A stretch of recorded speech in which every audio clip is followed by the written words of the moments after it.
আচ্ছা, জানেন কি দক্ষিণ কলকাতার ফুসফুস কাকে বলা হয়? হ্যাঁ, ঠিকই ধরেছেন, এই রবীন্দ্র সরোবরকে। আমি যখন আমার বন্ধুদের কাছে বলি আমি রবীন্দ্র সরোবর যাচ্ছি, তখন আমার বন্ধুরা আমায় বলে, তুই ওখানে কি করতে যাবি? ওটা তো কাপেল স্পট, ওখানে না যাওয়া যায় পরিবার নিয়ে বা না যাওয়া যায় একা। তখন আমি ওদেরকে বলি, ঠিক আছে, গিয়েই দেখি না জায়গাটা কেমন। তখন ওরা আমার কথা শুনে হাসে।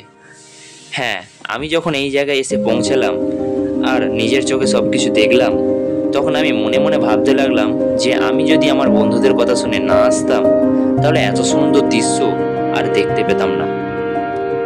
আপনারা যদি এখানে আসেন, আমি এইটুকু বলতে পারি, এখানকার প্রাকৃতিক সৌন্দর্য আপনাদের মুগ্ধ করবেই করবে।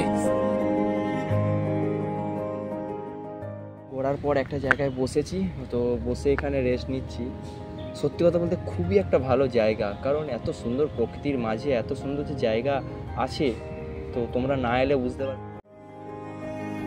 আমি যখন এসে পৌঁছালাম এই জায়গায়, তখন প্রায় সন্ধে হব, তাই জন্য আমি সব কিছু ঘুরে দেখতে পারিনি।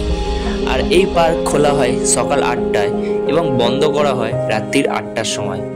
এবার বলে রাখি, তোমরা আসবে কিভাবে। দেখো, আমি এসেছি হাওড়া দিয়ে, তাই জন্য আমি প্রথমে হাওড়া থেকে মেট্রোয় করে সরাসরি চলে এলাম স্প্ল্যানেড, এবং গ্রিন লাইন থেকে ব্লু লাইনে গিয়ে মেট্রো চেপে সরাসরি পৌঁছে গেলাম রবীন্দ্র সরোবর। আমার হাওড়া থেকে রবীন্দ্র সরোবর আসতে মেট্রোয় ভাড়া পড়েছে 25 টাকা।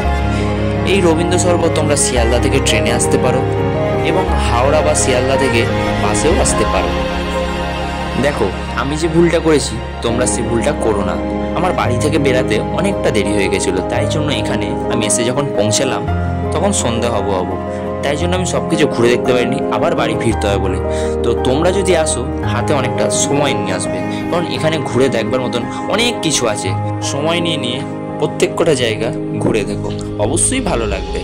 তো বন্ধুরা, আজকের ভিডিওটা এই পর্যন্তই। দেখাচ্ছে খুব তাড়াতাড়ি নতুন আর একটা ভিডিওতে। যদি ভিডিওটা ভালো লাগে অবশ্যই একটি লাইক করে দেবেন এবং কমেন্টস করে বলবেন কি কি আপনারা দেখলেন পরবর্তীকালে গিয়ে। তো টাটা, বাই, দেখাচ্ছে নেক্সট ভিডিওতে। চ্যানেলটাকে সাবস্ক্রাইব করতে ভুলবেন না।